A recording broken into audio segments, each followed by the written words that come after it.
Բարի արև, սիրելի ցուլեր ասցենդենտի նշանով եւ արևի նշանով։ Այսօր մայիսի 3-ն է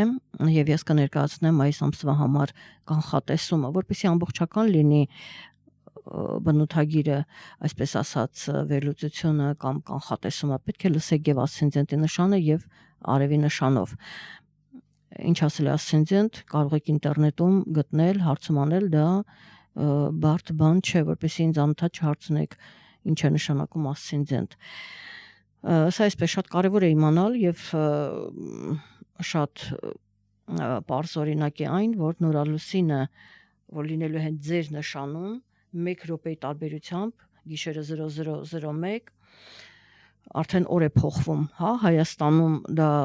կլինի մայիսի 17-ին, իսկ ասենք Ռուսաստանում, Եվրոպայում դա կլինի 16-ին մայիսի, համապատասխանաբար ժամը 10-ին կամ 11-ին, то есть 22-ին, 23-ին, այսպիսի իրավիճակ է եւ ասեմ, որ այդ նորալուսինը ոմանց համար կարող է լինել, ինքը ճակատագրական նորալուսին է, բացի նրանից, որ մենք ունենք 2 լիալուսին մայիս ամսին, իմ աուդիոձայնագրության մեջ ես արդեն դրա մասին ասել եմ, որ մայիսը տարվա մեջ միակ ամիսն է, որն ունի եւ 2 լիալուսին,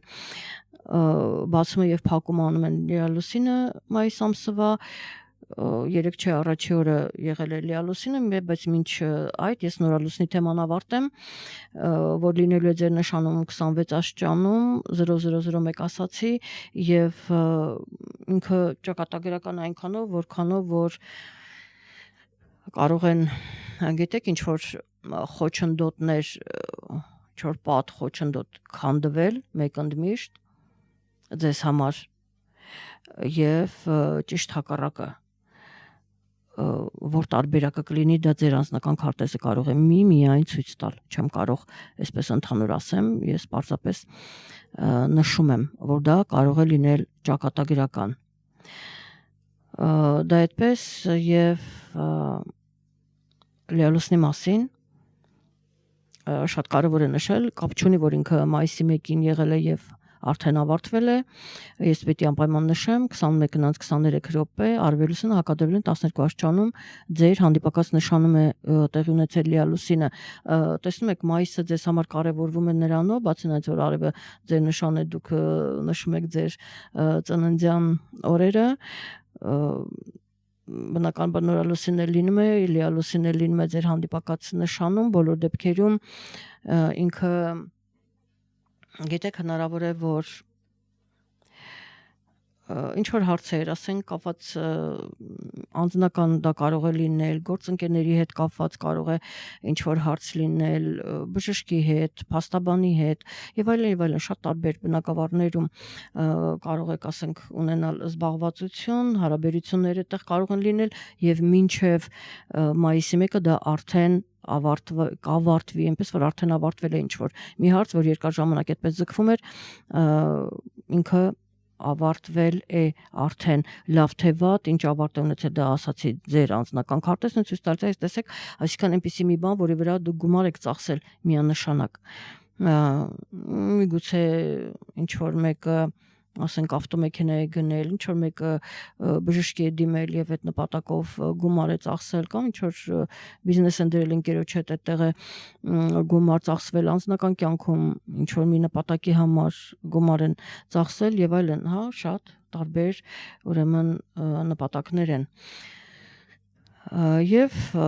երկրորդ լիալուսինը տեղի կունենա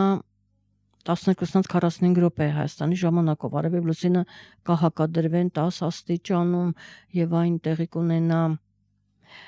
աղեղնավորի նշանում, այստեղ ֆինանսներն, ինչպես որ ասացի, շատ կարևորվում են ֆինանսները, ուշադիր պետք է լինեք, որովհետեւ կարող եք ֆինանսական կորուստներ ունենալ շատ տարբեր ձևերով, ուշադիր եղեք եւ փորձեք ճիշտ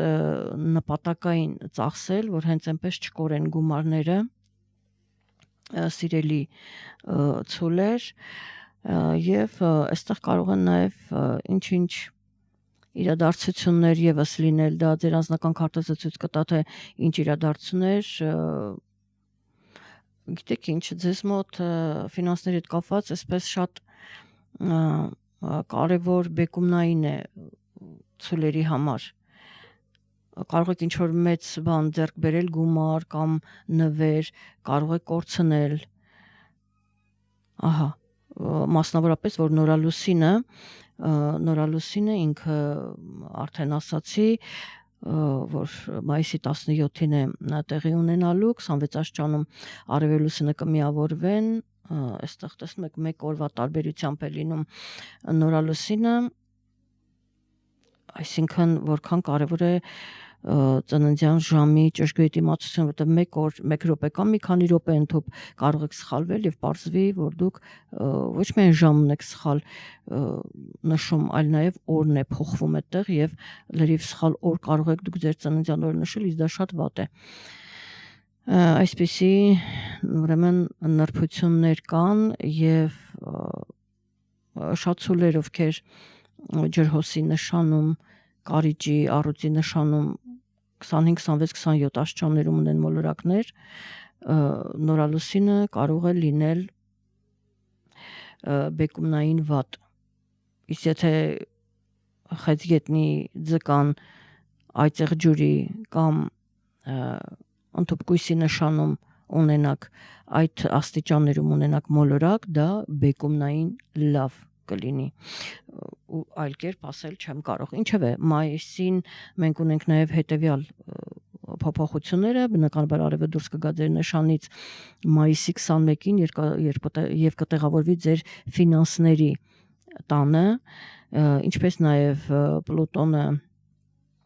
որ գտնում է ձեր 10-րդ տանը, ինքը կդառնա հետընթաց։ Միգուցե դուք վերանայեք ձեր կարիերայի հետ կապված որոշակի ինչ-որ փոփոխություններ մտցնել, ամեն դեպքում կվերանայեք շատ հարցեր։ Եվ իհարկե Մերկուրին, Վեներան, Մարսը կփոխեն իրենց նշանները եւս, ահա այսպիսի փոփոխություններ են սպասվում եւ բան նրանումն է, ոչ միայն կփոփոխվի, այլ նաեւ Մերկուրին եւ Մարսը կմտնեն ձեր նշան, սիրելի ցուլեր, քանի որ ձեր նշանի մասին եմ ասում, նշեմ, որ ուրեմն մայիսի 3-ին Մերկուրին կմտնի ձեր նշան մինչև մայիսի 17-ը եւ մայիսի 19-ին Մարսը կմտնի ձեր նշան մինչև հունիսի 28-ը, իդեպ մայիսի 10-ին նաև Վեներան է փոխելու իր նշանը, ինքն էլ կմտնի խեցգետնի նշան, ինչ խոսք միգուցե Մարսը ձեզ օգնի, որքան էլ որ իր համար դժվար է կրակը հայտնվում է հողի նշանում, որոշակի դժվարություններ կլինեն, բայց այդ ամենը կարող է լինել ձեր առաջընթացի համար, ոչինչ էս չի լինում, բայց եթե հաշվարկված ճիշտ քայլեր են, դա կարող է ձեզ բերել լավ արդյունք, մասնավորապես եթե դուք այծեղ ջուրի, ուրեմն նշեցի արդեն կույսի, խեցգետնի եւ ձկան նշանում ունեք մոլորակներ, ձեզ համար միանշանակ դա լավ կարող է լինել այդ երկու մոլորակների, ուրեմն ներկայությունը ձեր կյանքում։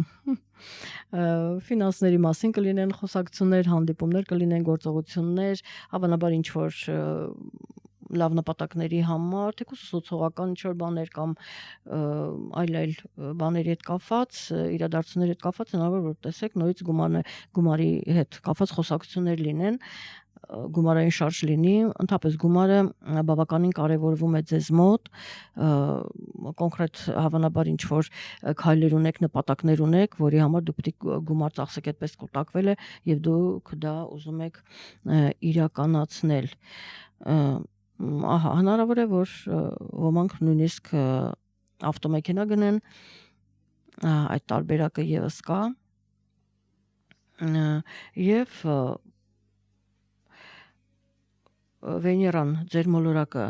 ասացի 19-ին կմտնի խեցգետնի նշան, որը ձեզ համար եւս շատ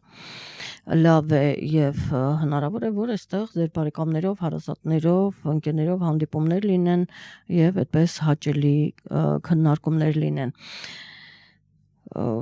Դե իհարկե պահանջում է նաեւ ցուլերից ասցենդենտով մասնավորապես, որ իրենք ուշադրություն դարձնեն իրենց կարիերային եւ միգուցե դրանում, այդ էներգիաները ուրեմն օգնեն առաջիկայում եւ իրենք անդրադառնան այդ ուրեմն թեմային, որտեղ դա է ձեզ համար կարևոր, իսկ ասենք հասնելու կարևորությունը ինչով է պայմանավորված, որ դուք ինչ-որ մի նոր ծրագիր սովորեք, ինչ-որ քայլեր անեք ձեր զարգացման, ձեր պրոգրեսի համար, այդ դրանով է պայմանավորված։ Այսքանը ես իհարկե գիտեք, ինքը բավականին լարված է։ Մայիս ամիսը ոչ միայն լիալուսիններով, ընդհանրապես կան շատ ասպեկտացիաներ, էներգիաներ, որ իրենք լարվածություն են մտցնում, այնպես որ դժվար ամիս է, ես օրեր նույնիսկ եմ ասում չեմ նշում, ցանկալի է որ ամբողջ մայիս ամիսը լինեք զգուշ։ Վախենալ պետք չի, պարզապես պետք է լինել զգոն ամեն մի քայլի համար, ամեն մի գործողության համար ճիշտ չափուձև անել, մասնավորապես ֆինանսների հետ կապված, որպեսզի ֆինանսական այդպես ավելորդ ծախսեր, կորուստներ չլինեն ձեզ մոտ, այլ շատ ճիշտ այդպես նպատակային։ Սա է հիմնականում, ես կարծեմ կարևոր բանալիները ձեզ փոխանցեցի, մնացած արդեն դուք ձեր անձնական քարտեզի հիման վրա կարող եք շարունակել կառուցել կամ հասկանալ ինչ է կատարվում։ Այսքանը լավ եղեք, գրեք անպայման տպավորությունների մասին, ինչ փոփոխություններ եղան, իհարկե մայիս ամսվա ընթացքում ինչ բերեց ձեզ նորալուսինը, արդյոք դժվարություններ հաղթարեցիք, թե դուք հայտնվեցիք նոր դժվարությունների մեջ եւ այլն, գրեք անպայման այդ մասին, հետաքրքիր է, խելացի հարցեր տվեք, խելացի պատասխաններ կամ մեկնաբանություններ գրեք, այդպես շատ ավելի հաճելի է լինում կարդալը, բայց մի բան նշեմ, ինձ մի հարցրեք, ես գնալու եմ, ինչ գործ անեմ, ինչ կլինի ինձ համար, նախ այնտեղ չի նշվում ինչ որ կոնկրետ տվյալներ, այդպես ինչ որ գրում են, խնդրում եմ լուրջ վերաբերվեք, նման հարցերը գուշակներին ուղղեք, իրենք ձեզ կպատասխանեն գուշակները, իսկ այստեղ պրոֆեսիոնալ աստրոլոգիա է եւ նախ այստեղ ճշգրիտ ժամը պետք է լինի, ես մինչեւ ճշգրիտ ժամը չհաշվարկեմ, կամ եթե մարդը ասում է, որ ինքը գիտի, ես մինչեւ չստուգեմ, ես այդ քարտեզին չեմ մոտենում, որտեվ ես պետք է գտնեմ այդ մարդուն, իր էներգետիկ դաշտը մտնեմ եւ հետո ցանկացած հարցի կարողանամ պատասխանը գտնել, այնպես որ մատերի արանքով մի նայեք ու տենց պրիմիտիվ հարցեր խնդրում եմ ինձ չուղղել, դա գուշակների համար է այդ հարցերը, իսկ այստեղ նորից եմ նշում պրոֆեսիոնալ աստղաբանությունը, այնպես որ լուրջ վերաբերվենք լավ այդ հարցին, այսքանը սիրելի ցուլեր, կհանդիպենք հաջորդ ամիս առայժմ։